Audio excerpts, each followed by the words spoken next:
Kita tentu mendambakan generasi baru Indonesia tumbuh sehat, cerdas, dan berbudi luhur. Untuk itu, kita harus memperhatikan kebutuhan gizi dan nutrisi mereka, terutama di saat bayi. 80% perkembangan otak anak dimulai sejak dalam kandungan hingga usia 3 tahun.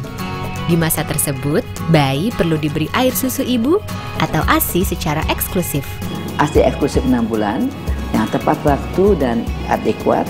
Terakhir ASI sampai 2 tahun. Kalau kita bisa memberikan standar makanan bayi ini, ternyata kita akan punya anak-anak yang tidak saja lebih sehat, tidak saja lebih pandai, tetapi juga lebih dekat pada Tuhannya. Sebab ASI mengandung protein, karbohidrat, lemak, dan mineral yang dibutuhkan bayi dalam jumlah yang seimbang. ASI juga berperan dalam sistem pertahanan tubuh bayi. Setiap tetes ASI mengandung mineral dan enzim untuk mencegah penyakit serta antibodi yang lebih efektif dibandingkan kandungan susu formula. Dengan semakin banyaknya perempuan bekerja, dibutuhkan ruangan khusus di kantor-kantor dan pabrik-pabrik di mana para ibu pekerja dapat memompa ASI secara nyaman. Kita mompa di tempat pantry ya, di mana setiap orang bisa lalu lalang dengan sesukanya. Dulu hanya bisa memompa itu 1 hari 1 kali.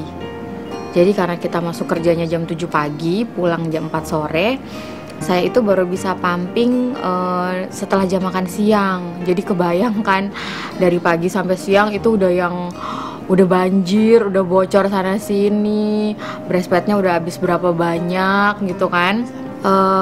Kebuang-buang, cuma ditutupin jaket gitu.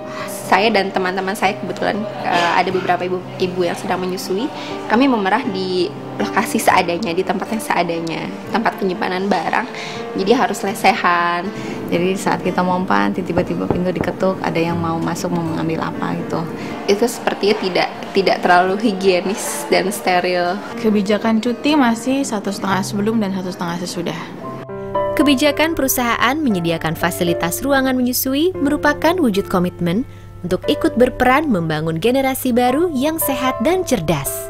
Tempat kerja Sayang Ibu adalah tempat kerja yang memungkinkan karyawatinya untuk memberikan ASI. Kami disiapkan ruang untuk memerah. Ruang laktasi berikut dengan kulkasnya, freezer. Jauh lebih nyaman ya, tanpa ada yang ganggu untuk ketok-ketok segala macam.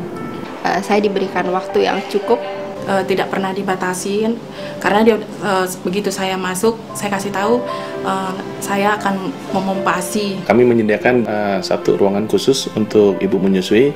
Itu kita sudah cukup lengkap, mulai dari tempat bermain anak-anak, kemudian ruang untuk pumping. Semua departemen, manajer semua akhirnya memang mendukung dan memperbolehkan. Tidak ada yang tidak diperbolehkan. Harapannya sih paling boleh memompa pada saat jam kerja itu dibuat secara tertulis, at least minimal 6 bulan selama ASI eksklusif atau maksimal 2 tahun. Dengan ibu tidak pulang, tapi ASI juga tertampung, sehingga di sini produktivitas dari sisi perusahaan itu menjadi naik. Kedua, performan mereka pun menjadi bagus. Ketiga, tidak terbebani barangkali 50% dari biaya yang selama ini dia beli susu formula. Seorang wanita berhak untuk menjadi pekerja dan menjadi ibu. Dan seorang ibu yang bekerja, seorang wanita yang bekerja, ibu bekerja, berhak mempunyai kualitas hidup di hari tua lebih baik.